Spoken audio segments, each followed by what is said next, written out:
दोपहर में 3:30 बजे कविताएं सुन रहे हैं। ऐसा लगा रिसर्च के बाद ज्योग्राफी लेक्चर हो गया है। नहीं तो भी आप लोग हैं यार, सच में है ना। कैसा लगता, ऐसा लगता है सूफियों की महफिल है, हम सभी सवाली बैठे हैं। शनिवार की दोपहर तड़के धूप में कविता सुन रहे हैं। सोचिए हम सब जिंदगी में कितने खाली बैठे हैं। इसी के साथ मेरा अगले साल का स्लॉट समाप्त हुआ। तो यार बड़ा मजा आ रहा है, बड़ा मजा आ रहा है। चलिए, तो मुझसे कम्यून ने कहा कि ऐसा कुछ लिखिए, ऐसा दौर लिखिए जो आप जिंदगी में जी गए, something that you are living. अब मैं उम्र के जिस दौर में हूँ, हालांकि मेरे चेहरे से पता नहीं चलता, मैं उम्र के जिस दौर में, उसमें दो ही ख्याल आते हैं। पहला कि डूबते जीवन की परिभाषा देख ली है, कल रात ही इम्तियाज अली की तमाशा देख ली है। अब लग रहा है जवाब सवाल सारे ख्याल एक ही ईमेल में निचोड़ दूं क्या? उलझा हुआ ठीक करके सेंड का बटन क्लिक करके सच बताओ नौकरी छोड़ दूं क्या? हाँ, छोड़ दो भाई, दिमाग का क्या? छोड़ दो। ये ख्याल। दूसरा जो ख्याल आता है वो मेरी कविता है जो भी शुरू हो रही है। वैसे मेरे चेहरे से पता नहीं चलता, पर अगले साल जो है मैं 40 का होने वाला हूँ। अभी किसी ने मुझे 40 at 40 कहा। थैंक यू जिसने भी कहा, या मेरी मन की आवाज है। तो हंसने की जरूरत नहीं थी सालों। एक तो मैं आज सलून के बदले सलोन जाके आया हूँ। सलून में जो है हमेशा मुझे समीर मिलता है, आज साहिल मिला, उसने मुझे अवोकाडो खिलाया, और एंड में मुझे पता चला कि सिर्फ बाल ही नहीं कटे हैं। खैर, तो मैं उम्र के जिस दौर में हूँ वही एक कविता है। आप में से बहुत लोग हो सकता है इस दौर में हैं, या जीने वाले हैं, या जिएंगे।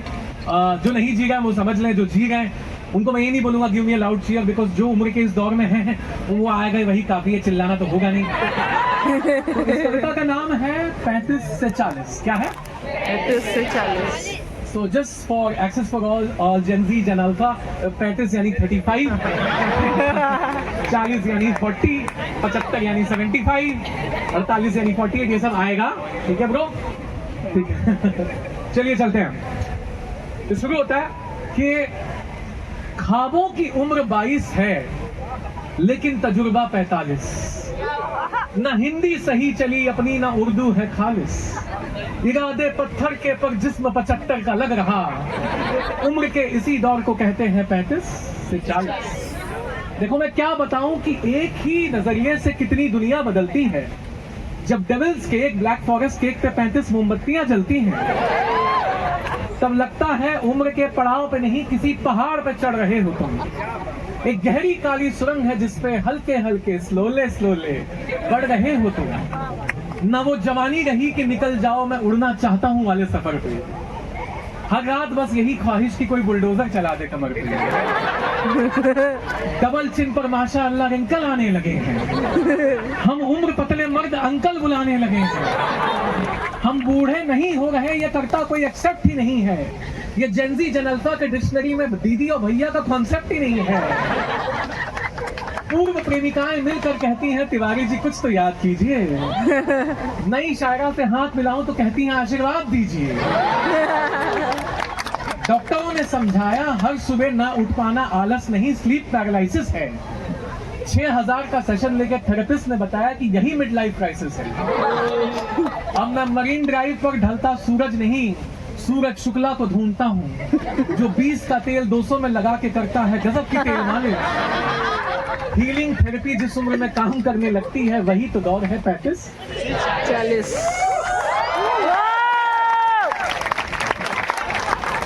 आगे सुनो। तुम्हें लगेगा तुम्हारे साथ ऐसा कुछ नहीं हो रहा, तुम बिल्कुल ठीक हो। तो या तो ये दौर जीने वाले हो, जी रहे हो, या जीने के बिल्कुल नजदीक हो।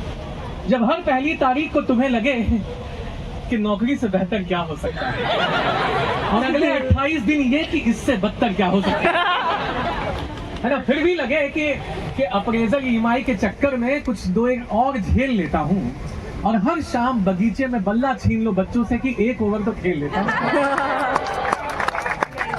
फिर लगे कि अपने ही ख्वाबों ख्यालों सवालों में कैद हो रहे हैं, और संवरते हुए ये ख्याल कि सच में बाल सफेद हो रहे हैं। है ना, और फिर अचानक लगे कि इस कॉर्पोरेट दुनिया से हमें लेना रुखसत है, और रुखसत लेने के बाद ये ख्याल आए कि मैं क्यों आया दुनिया में, मेरा क्या मकसद है। फिर अचानक एहसास हो कि दुनिया से प्रॉब्लम्स का रास्ता है, तुम ही हो सोल्यूशन फाइंडर।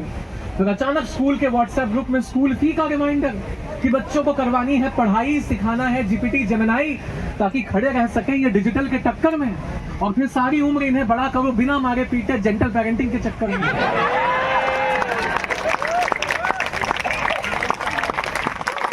ऐसी ही फिलोसफिकल बातें करके अचानक से महफिल कर दो स्तब्ध, और अचानक दोस्तों से बात करते हुए हो जाओ खामोश निशब्द।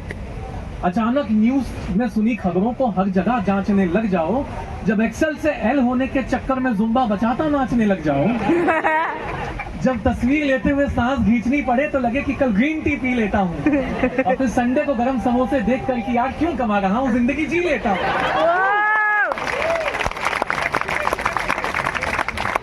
या फिर ईएमआई पे ले जाओ फैमिली को, वेकेशन की मेमोरी बनेगी, कुछ नया होगा, और वहां से लौटते ही लो टर्म इंश्योरेंस की मैं नहीं रहा तो इनका क्या होगा। कभी मीठा तालाब तो कभी खारा समंदर होता है, बची हुई जिंदगी बदल दे ये वो मंजर होता है। किसी को कुछ नहीं मिलता, किसी को हासिल सारा सम्मान होता है। ये आधी जिंदगी का वो पड़ाव है जहां पूरे जीवन का ज्ञान होता है। इसके बाद शायद जिंदगी शुरू होगी, खुद को एहसास दिलाए जाते हैं। कुछ लोग इसी उम्र में मरते हैं और सालों बाद दफनाए जलाए जाते हैं। That is deep. I felt it. कभी तुम्हें लगे कि वक्त ठहर गया है या फिर भागने लगा, कभी लगे कि ख्वाब खत्म हो गए या कोई नया जागने लगा, कभी लगेगा समय की है चाल या वक्त की है साजिश, कभी लगेगा दिन में घंटे हैं 8 या पूरे 48। एक गजब का शोर है, लगता है कुछ और है। कभी चाय पर बैठो तो समझाऊंगा क्या होता है ये दौर 35 से 40।